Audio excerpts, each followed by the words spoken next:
My son described our camping trip in class. Now the authorities wanted to talk to me. The principal's voice on the phone was careful, measured in that specific way that makes your stomach drop before your brain catches up. Mr. Ashford, we need you to come to the school as soon as possible. There's been a situation involving Liam's presentation today. I was at my desk at the accounting firm, halfway through reconciling a client's quarterly taxes, and I remember thinking this was about him forgetting his permission slip for the field trip or maybe getting into a scuffle at recess. My 8-year-old son was spirited but generally well-behaved. Is he okay? I asked, already saving my spreadsheet. He's fine physically, Principal Denise Hartford said, and that qualifier, that single word, physically, sent ice through my veins. But we have some concerns. Detective James Moreno from the County Sheriff's Department is here, and he'd like to speak with you. How quickly can you get here? The room tilted. Detective, Sheriff's Department. My hands found my car keys before my brain fully processed what was happening. The drive to Riverside Elementary took 12 minutes, but I don't remember most of it. My mind was racing through every possible scenario. Had someone hurt Liam? Had he witnessed something? The school parking lot had 2 police cruisers near the front entrance, and I felt every eye on me as I walked through those double doors. Mrs. Hartford met me in the hallway, her usual warm smile replaced with professional concern. Mr. Ashford, thank you for coming so quickly. Please, follow me. She led me to the conference room, not her office, which felt significant in a way I couldn't quite name.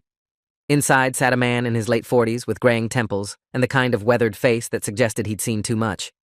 He stood when I entered, extending his hand. Detective James Moreno, County Sheriff's Office, Child Protection Unit. Child Protection Unit. The words hit me like a physical blow. I'm sorry, what is this about? Where's my son? I demanded, my voice harder than I intended. The detective gestured to a chair. Liam is in the counselor's office with Ms. Beverly Kim, our school therapist. He's safe. Please, sit down. I sat because my legs suddenly felt unreliable. Principal Hartford closed the door and took a seat across from me. Detective Moreno pulled out a small notebook and a digital recorder. Do you mind if I record this conversation? He asked. Everything in me wanted to refuse, to demand a lawyer, to understand what was happening before I said a word. But I also knew that innocent people didn't lawyer up immediately, and whatever this was, I was innocent. Go ahead, I said, my mouth dry. He pressed record and stated the date, time, location, and participants. Mr. Ashford, I understand that you took your son Liam camping last weekend, is that correct? The camping trip.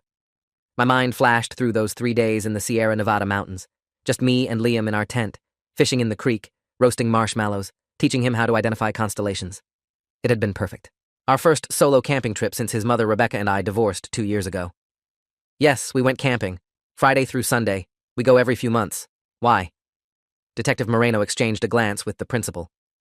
Liam had a presentation in his 3rd grade class this morning. Each student was asked to share about their weekend. According to his teacher, Ms. Angela Foster, Liam described some events from the camping trip that raised significant concerns. He opened his notebook, and I could see handwritten notes in neat block letters. He told the class, and I'm reading from the teacher's written account here, that Daddy made me take all my clothes off even though it was cold, that he watched me the whole time I was naked, and that it hurt, but Daddy said I had to be tough. The words hung in the air like poison gas. I felt my face flush hot, then cold, then hot again. What? No, that's not... He's talking about... I stopped, trying to force my panicking brain to reconstruct the events Liam was describing. Then it clicked, and the absurdity of the situation would have made me laugh if the detective's expression wasn't so deadly serious. He fell in the creek, I said. Saturday afternoon. We were fishing, and he slipped on the rocks, went completely under. All his clothes were soaked, and it was maybe 50 degrees out. I made him strip out of the wet clothes immediately because hypothermia can set in fast with kids. I was watching him to make sure he wasn't showing signs of it, shivering, confusion. And yes, it hurt. His hands and feet were freezing, but I made him tough it out while I got the fire going and found his dry clothes in the tent. The detective wrote this down, his expression unchanged. And you didn't think to mention this to anyone? To call Mrs. Ashford? To inform the school? The question felt like an accusation dressed as curiosity. Mention it? It was a minor accident. Kids fall down all the time. He was fine within 20 minutes, warming up by the fire in dry clothes. Why would I call his mother or the school about a kid getting wet while camping? Principal Hartford leaned forward. Mr. Ashford, you have to understand. When a child describes being forced to remove their clothing while an adult watches, uses phrases like, it hurt, and connects it to being alone with a parent, we are mandated reporters. We have to take these concerns seriously.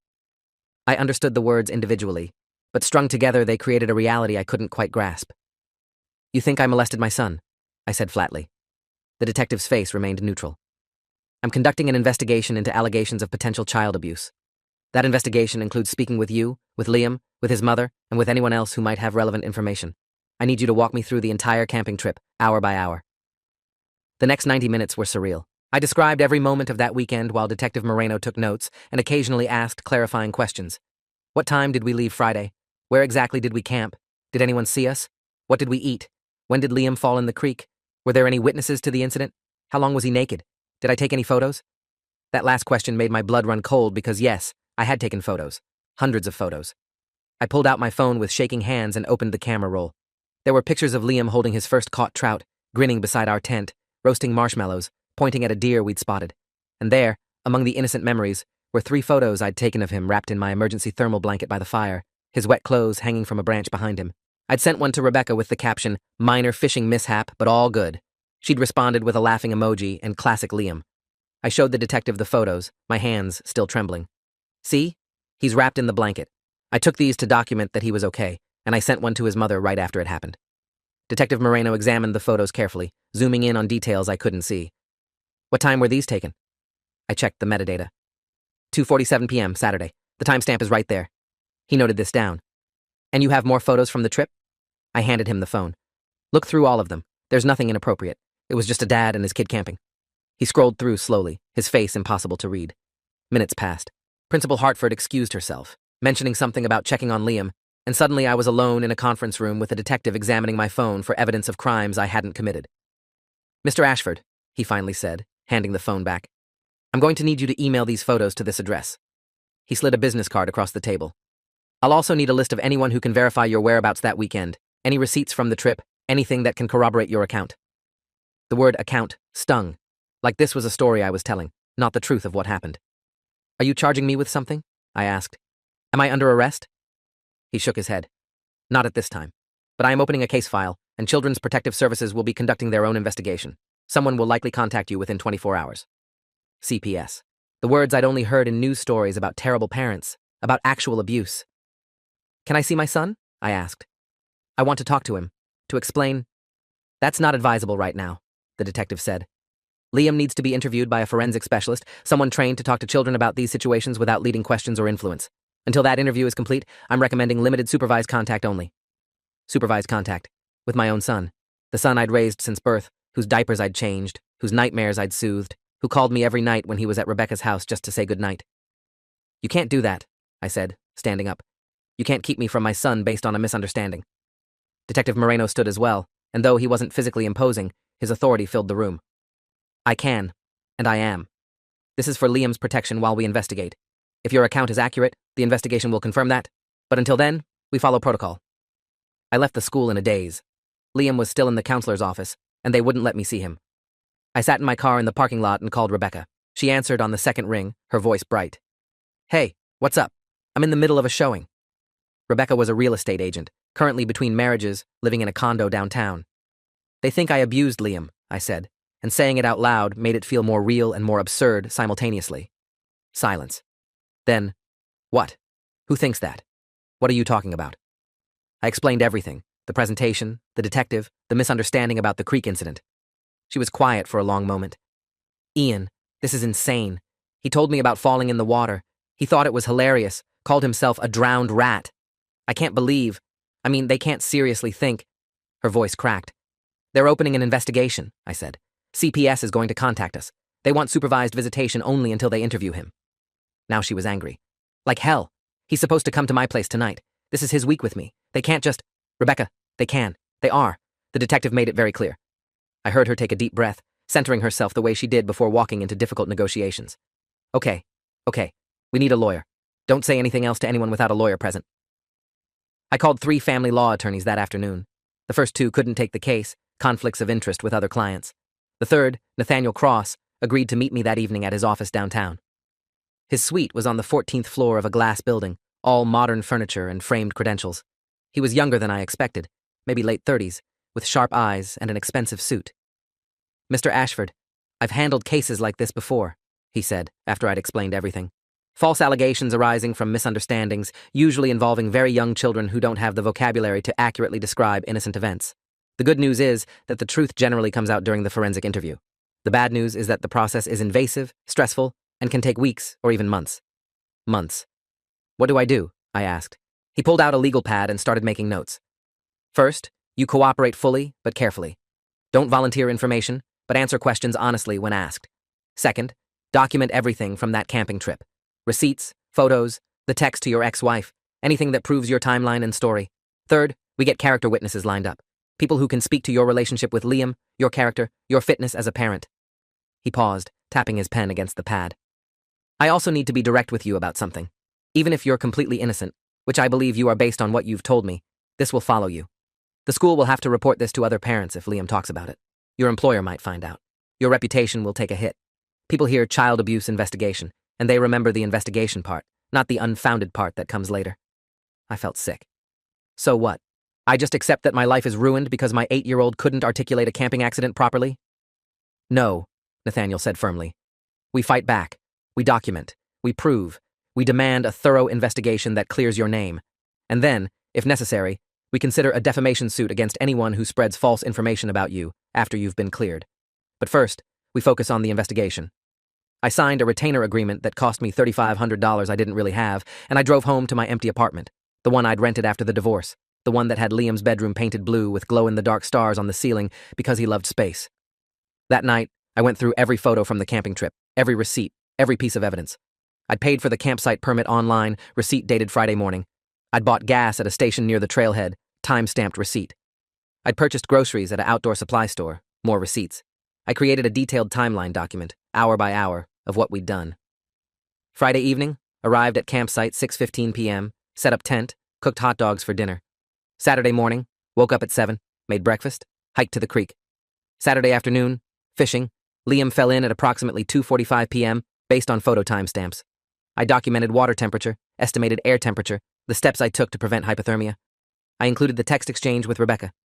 I even found a weather report from that weekend showing it was indeed cold, validating why I'd been so concerned about wet clothes. By midnight, I had a 20-page document that Nathaniel called excellent work when I emailed it to him. But none of it helped me sleep. I kept imagining Liam in that counselor's office, confused about why he couldn't see his dad, maybe thinking he'd done something wrong by talking about the camping trip. The thought made my chest physically ache. Wednesday morning, and already I'd violated protocol by thinking about what day it was, a woman named Patricia Donovan from CPS called. Mr. Ashford, I've been assigned to investigate the allegations regarding your son, Liam Ashford, age 8. I'll need to meet with you, with Liam's mother, and I'll need to see your home environment where Liam stays during your custody periods. Her voice was professional, but not unkind.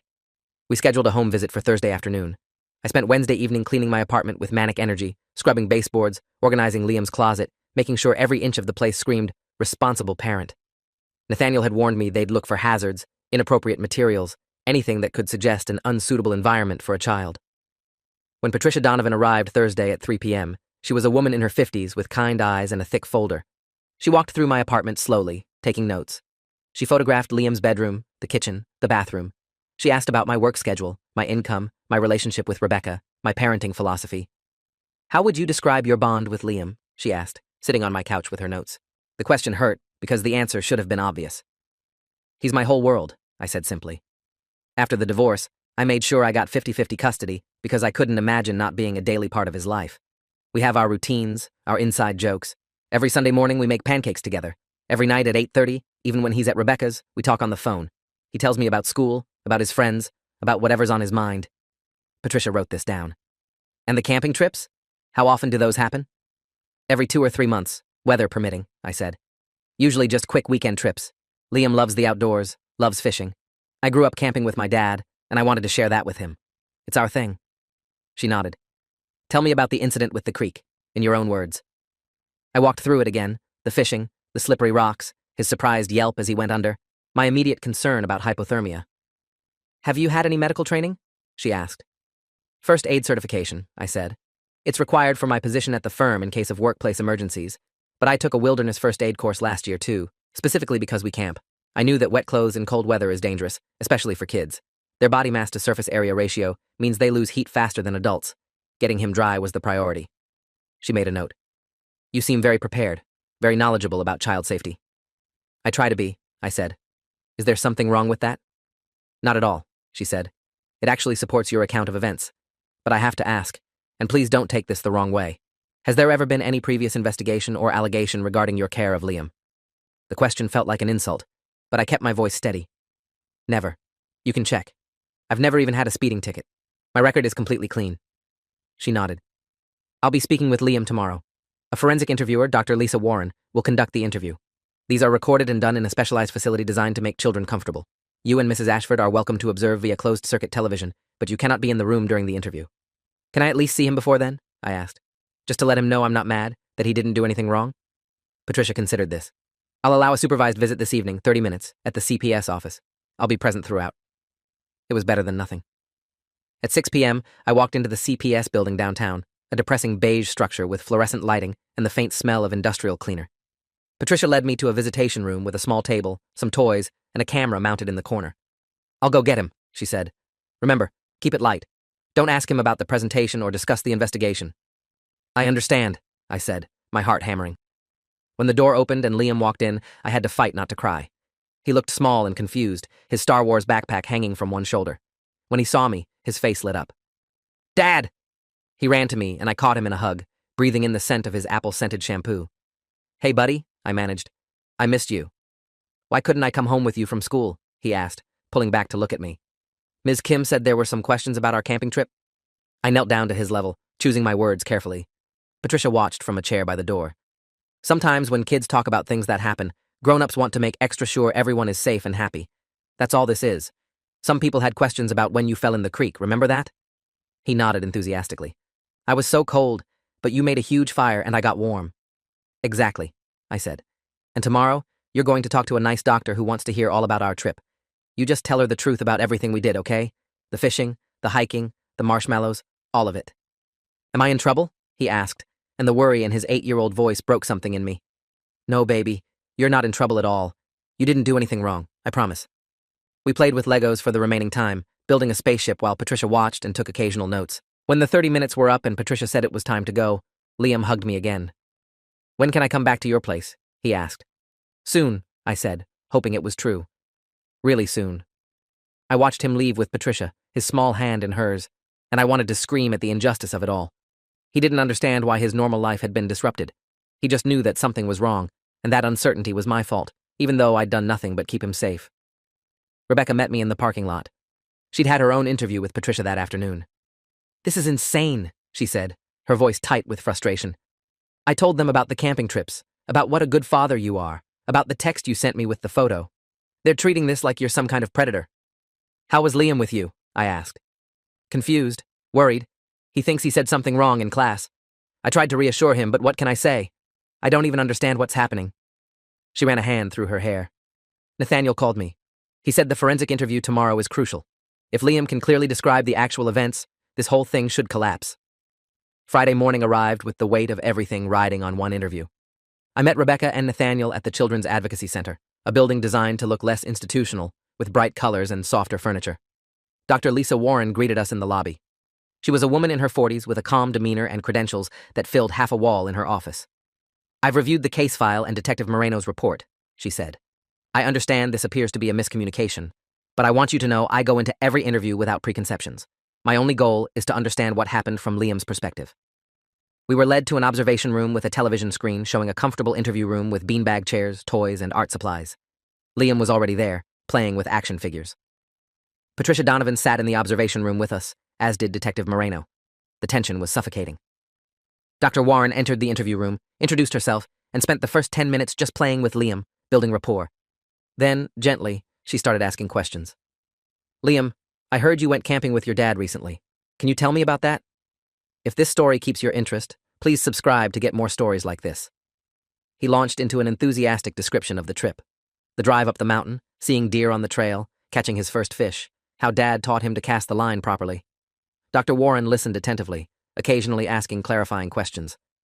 That sounds like a lot of fun, she said. I heard something happened while you were fishing. Can you tell me about that? Oh yeah, I fell in, Liam said, laughing. The rocks were so slippery and I went splash all the way under the water. It was freezing. What happened after you fell in? Dr. Warren asked. Dad pulled me out really fast. He was yelling about hyperthermia or something, and he made me take off all my clothes because they were soaked. I was shivering so much my teeth were chattering. He demonstrated, making his teeth click together, clearly finding the memory amusing rather than traumatic. How did you feel when your dad made you take off your clothes? Dr. Warren asked, her voice carefully neutral. Cold, Liam said, and embarrassed because I was naked, But Dad said there was no one around and it was a medical emergency. He wrapped me in this shiny blanket thing and made a big fire. Doctor.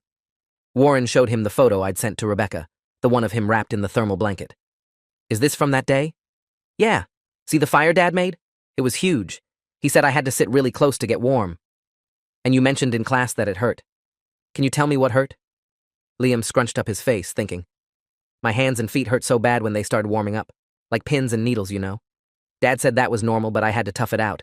He rubbed my feet to help them warm up faster. In the observation room, I felt Rebecca grab my hand, squeezing it tight. This was it. The moment of truth delivered in the innocent words of an 8-year-old who had no idea his camping story had nearly destroyed his father's life. Dr. Warren continued asking questions for another 20 minutes, approaching the incident from different angles, asking about other parts of the trip, about his relationship with me, about how he felt at school, at home. Every answer Liam gave painted the same picture. A fun camping trip with a minor mishap, handled appropriately by a father who prioritized his son's safety. When the interview concluded, Dr. Warren came to the observation room. I'll need to review the recording and write my report, but preliminarily, I see no indicators of abuse or trauma. Liam's affect is appropriate, his description of events is consistent and age-appropriate, and he shows no signs of coaching or fear regarding his father. Detective Moreno stood, his expression unreadable. How long until your official report is complete? I'll have it to you by Monday, Dr. Warren said. Monday. 3 more days of this nightmare. But at least now there was hope. Patricia Donovan approached me as we were leaving. Mr. Ashford, based on what I observed today and my home visit, I'm comfortable recommending the immediate reinstatement of your regular custody arrangement. I'll file my recommendation this afternoon. The relief was overwhelming, but Nathaniel placed a hand on my shoulder. Don't celebrate yet, he said quietly. We need the detective to close his investigation. We need the school to clear your name. We need documentation of all of this. He was right. This wasn't over. Monday afternoon, Detective Moreno called. Mr. Ashford, I've reviewed Dr. Warren's forensic interview report, the CPS report, and all the supporting evidence you provided. I'm closing the investigation. No charges will be filed. The incident was exactly as you described, a camping accident handled appropriately. The words should have filled me with joy, but instead, I felt anger. That's it? You put me through hell, kept me from my son, treated me like a criminal, and that's all I get? Investigation closed? He was quiet for a moment. I understand your frustration. But you have to understand, we can't ignore reports of potential abuse. A child used language that raised legitimate concerns. We followed protocol. The system worked. The system? I said, my voice rising. The system assumed I was guilty and made me prove my innocence. Do you have any idea what this has done to my reputation? What it's done to my son? I do know, he said, and for the first time I heard something like sympathy in his voice. And for what it's worth, I'm sorry you had to go through this. But I'd do the same thing again if the same report came in. Because sometimes, the system does catch real abuse. Sometimes children really are in danger. We can't know which cases are which until we investigate. I hung up without responding. Nathaniel was already drafting a letter to be sent to the school, to CPS, to anyone who had been informed of the investigation, stating that it had been closed with no findings. He also recommended I request a meeting with Principal Hartford and the school board. You want the school to issue a statement to parents, he said.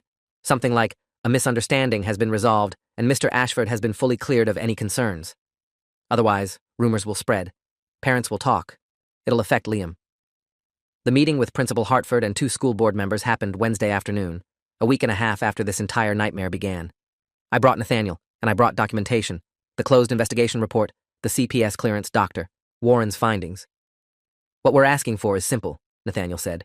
A statement to the parents in Ms. Foster's class, clarifying that the concerns raised have been thoroughly investigated and resolved, and that Mr. Ashford poses no threat to any child. One of the board members, a man named Douglas Freeman, leaned back in his chair.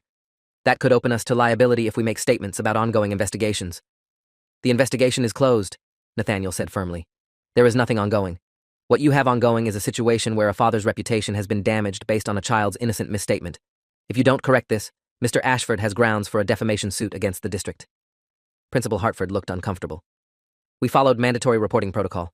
We had no choice. I'm not disputing that, I said, speaking for the first time. You did your job. But now your job is to tell the truth, which is that I did nothing wrong. My son should be able to go to school without other parents whispering about his dad. I should be able to volunteer for field trips and class events without people thinking I'm dangerous. They agreed to send a carefully worded email to the parents, reviewed by their legal team. It went out Friday morning. Dear third-grade families, we want to inform you that concerns raised last week regarding a student's presentation have been investigated by appropriate authorities and fully resolved. The family involved has been completely cleared, and we appreciate your understanding and discretion regarding this private matter. It was vague, carefully neutral, but it was something. Liam returned to my custody that weekend, and we had a long talk about words and misunderstandings. I didn't mean to get you in trouble, he said, tears in his eyes. I just told them about falling in the creek. I know, buddy, I said, holding him. You told the truth, which is exactly what you should do. Sometimes grown-ups hear things differently than kids mean them, but it's all okay now. Except it wasn't all okay. Over the following weeks, I noticed the looks from other parents at school pickup. I heard the whispered conversations that stopped when I approached. One mother actually pulled her daughter away from Liam at the playground. Rebecca reported similar experiences. They don't believe the email, she said, or they think where there's smoke, there's fire. Nathaniel advised documenting every incident. If this continues, if it affects Liam's social development or your ability to parent, we can explore legal options. But what could I sue for? Looks? Whispers? The intangible destruction of reputation? Then, 3 weeks after the investigation closed, Ms. Angela Foster, Liam's teacher, called me at home. Mr. Ashford, I owe you an apology, she said, her voice shaking slightly. I've been teaching for 12 years, and I've seen real cases of abuse. When Liam used those specific phrases, I was certain. I thought I was protecting him. But I've watched him since all this happened. He talks about you constantly, always positive, always excited about your time together. And I've seen how this has affected him, the confusion, the worry. I should have asked more questions before I jumped to conclusions. Her apology meant more than she probably knew. You were doing your job, I said. I get that, but thank you for saying this. I want to do more than apologize, she said. I want to write a letter, stating my observations of your relationship with Liam, my professional assessment that he's a happy, well-adjusted child who clearly loves and trusts his father. You can use it however you need to. I accepted.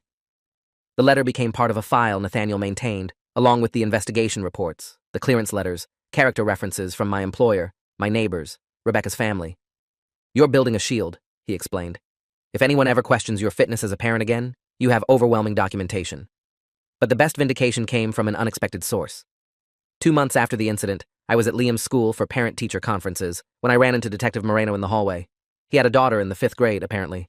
We made awkward eye contact, and I expected him to turn away. Instead, he approached. Mr. Ashford, do you have a minute? We stepped into an empty classroom.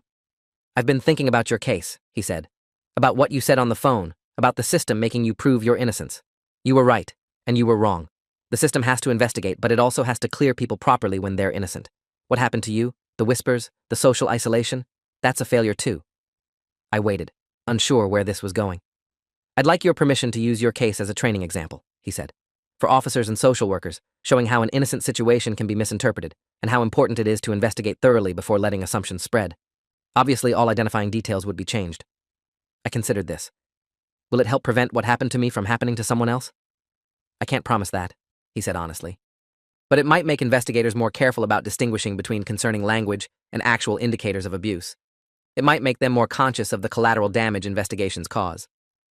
Then yes, I said. Use it. Just make sure they understand that mandatory reporting is still important.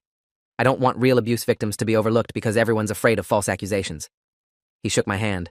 You're a better man than I'd be in your position? Maybe. Or maybe I just understood that the system, flawed as it was, still mattered. Because for every case like mine, there were probably dozens where children really were in danger, where someone's call to authorities saved a life. 6 months after that camping trip, Liam and I returned to the same campsite. I'd debated whether to go back, whether the associations would be too painful. But Liam had been asking about when we could go camping again, and I realized letting fear win meant letting the false accusation have power it didn't deserve. We set up our tent in the same spot. We fished in the same creek, though Liam was more careful on the rocks this time.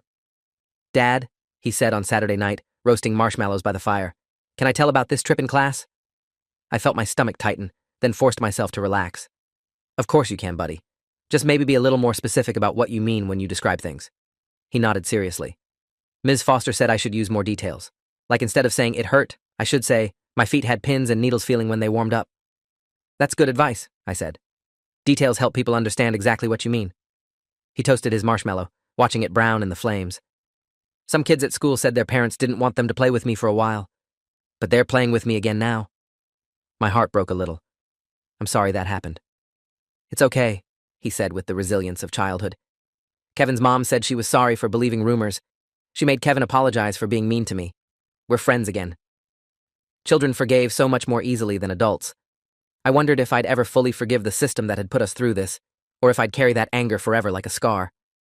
We stayed up late watching stars, and I pointed out the same constellations I'd shown him on that first trip. Orion, the Big Dipper, Cassiopeia. The sky hadn't changed, and neither had our relationship. Whatever damage the investigation had tried to inflict, it had failed in the most important way. Liam still trusted me. He still wanted to spend time with me. He still called me every night at 8:30, even when he was at his mother's, just to say goodnight. Sunday morning, we packed up our gear and drove home. My phone had reception again about 20 miles from the campsite, and it buzzed with messages. One was from Rebecca. "Hope you guys are having fun. Liam's with you next week, so I'm planning a work trip. Thank you for being such a good dad." Another was from Nathaniel. "FYI, I used your case as an example in a family law seminar I taught this weekend. Everyone was shocked by how quickly innocent situations can escalate. You've helped more people than you know." The last one was from Patricia Donovan, the CPS investigator. "Mr. Ashford, I wanted you to know that your case has changed how we approach reports involving ambiguous language from children. We're implementing a new protocol that includes preliminary parent interviews before taking custody actions in non-emergency situations. Thank you for your cooperation during a difficult process." I showed the messages to Liam, explaining what they meant in kid-friendly terms. "So something good came from all that weird stuff?" he asked. "Something good came from it," I confirmed. "Sometimes bad situations teach people important lessons." He thought about this while we drove. Then, with the blunt honesty of 8-year-olds, he said, "I still think it was stupid that you couldn't see me just because I told a story wrong." "You didn't tell it wrong," I said. "You told it the way an 8-year-old tells stories. The grown-ups should have been better at listening." We got home late Sunday afternoon, and I helped Liam organize his school stuff for Monday. "Are you nervous about school?" I asked. "Nah," he said. "Ms. Foster is really nice now. She told me I could share about this camping trip if I wanted, but I don't have to if it makes me uncomfortable." She was trying, in her way, to make amends. Maybe that was enough. Monday morning, I dropped Liam off at school and watched him run to join his friends on the playground. He was laughing, playing tag, completely absorbed in the moment. No visible scars from what we'd been through. I hoped it stayed that way. At work, my supervisor, David Nguyen, called me into his office. I'd told him about the investigation when it happened, partly because I needed time off for meetings, partly because I knew rumors would spread. "Ian, I wanted to let you know that HR completed their review of the situation. You're completely cleared, obviously, but I also want to apologize for how I handled it initially. When you first told me about the investigation, I suggested you take a leave of absence until things settled down. That was wrong. It sent a message that I doubted you. I'd been hurt by that suggestion, the implication that I should hide until proven innocent. But David was apologizing now, owning his mistake. "Thank you," I said.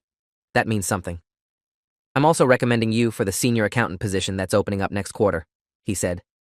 "Your work has always been excellent, and the way you handled this situation with dignity and professionalism, I told the partners you deserve recognition. It was a promotion I'd wanted for years, and getting it now felt like another piece of vindication." That evening, Liam and I made our traditional Sunday pancakes even though it was Monday, because we'd missed our routine that weekend. While we cooked, he chattered about his day, about the math test he'd aced, about the kickball game at recess. Normal, beautiful, mundane details of childhood. My phone rang. Rebecca. "Ian, you need to see the email Ms. Foster sent to all the third-grade parents." She forwarded it to me, and I read it while flipping pancakes. "Dear families, I want to address something that happened in our classroom several months ago. I made a report to authorities based on a student's presentation, believing I was protecting a child. The subsequent investigation found no wrongdoing, and I want to publicly state that I witnessed a loving, appropriate parent-child relationship. Rumors and whispers have no place in our school community. I ask that we all move forward with kindness and the understanding that the family involved deserves our support, not our suspicion. Sincerely, Angela Foster."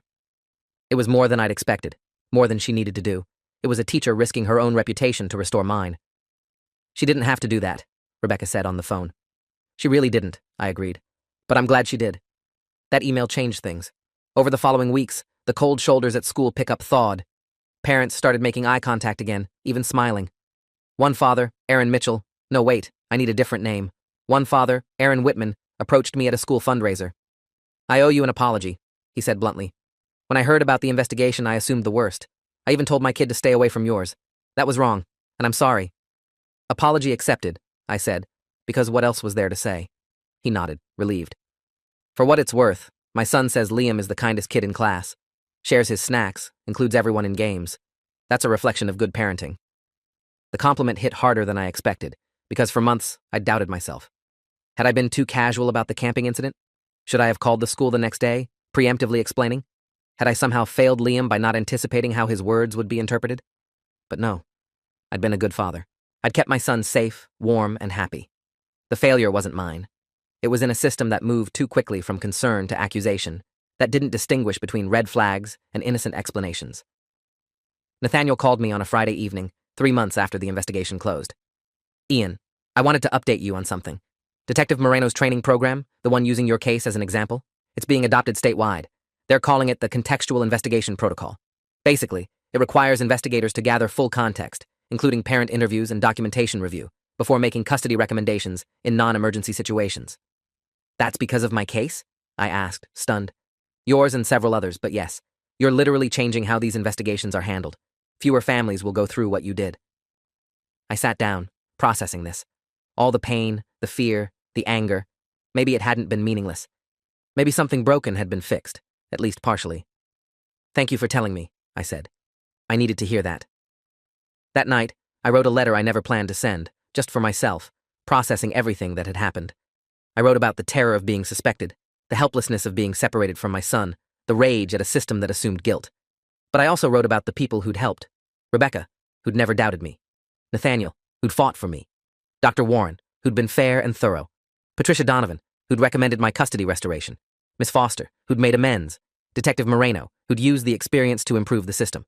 And I wrote about Liam, who'd forgiven everything without even knowing he needed to, who still trusted his dad completely, who still wanted to go camping and fishing and build Lego spaceships together. At the end of the letter, I wrote, "I learned that systems are built by imperfect people trying to protect children, and sometimes those systems hurt innocent families. But I also learned that people can change, can apologize, can do better. And I learned that the bond between a father and son is stronger than any false accusation." I printed the letter and put it in a file folder labeled Camping Trip 2026. Someday, maybe when Liam was older, I'd show it to him. He'd understand then what his innocent words had set in motion and how we'd survived it together. A year later, Liam had another presentation in class. This time, the assignment was, "Tell about a time you were brave." He chose to talk about the camping trip, about falling in the freezing creek and having to tough out the painful warming-up process. According to Ms. Foster, he explained it clearly, with good detail, and ended with, "My dad taught me that being brave doesn't mean not being scared. It means doing the right thing even when you're scared. He was brave too, when people didn't believe him. He stayed calm and told the truth until everyone understood." Ms. Foster emailed me after school. "I thought you'd want to know what Liam said. He's a remarkable kid, and he clearly learned that courage from you." I showed the email to Rebecca when I picked Liam up from her place that evening. She smiled, that genuine smile I'd fallen in love with years ago, before marriage and divorce and co-parenting arrangements. "He's going to be okay," she said. "Better than okay. He's going to be great. We're both going to make sure of that," I said. And we did. We went camping every few months, building more memories that couldn't be misconstrued because I'd learned to be more careful, more thorough in documenting our trips. But more importantly, I'd learned that being a good parent sometimes meant being misunderstood, suspected, questioned, and still showing up, still fighting, still loving your child through the storm. Liam never knew the full weight of what we'd endured. He just knew that his dad would always be there, would always fight for him, would always choose him. And in the end, that was all that mattered. The whispers eventually stopped, the stares faded, the system changed, just a little, just enough to maybe prevent the next innocent parent from living through the same nightmare. And every night at 8:30, my phone rang, and Liam's voice said, "Good night, Dad. I love you." Every single night, without fail. Because nothing, not investigations or accusations or misunderstandings, could break what we'd built together. That was the real ending, not a dramatic courtroom vindication or a public apology, but the quiet, steady continuation of a father loving his son and a son trusting his father. The camping trips continued, the pancake Sundays resumed, the Lego spaceships got more complex. Life went on, as it always does, scarred but stronger. And sometimes, late at night, I'd think about that moment in the creek when Liam fell in, when I pulled him out dripping and shivering, when I made the split-second decision to prioritize his safety over any concern about appearances. I'd do it again, exactly the same way. Because that's what fathers do. We protect our children, even when that protection gets misunderstood, even when it costs us everything. We protect them anyway. And we trust that truth, eventually, will prevail. This time, it had. If you enjoyed this, you'll definitely want to see the next ones too. So, subscribe now, and let me know your take in the comments.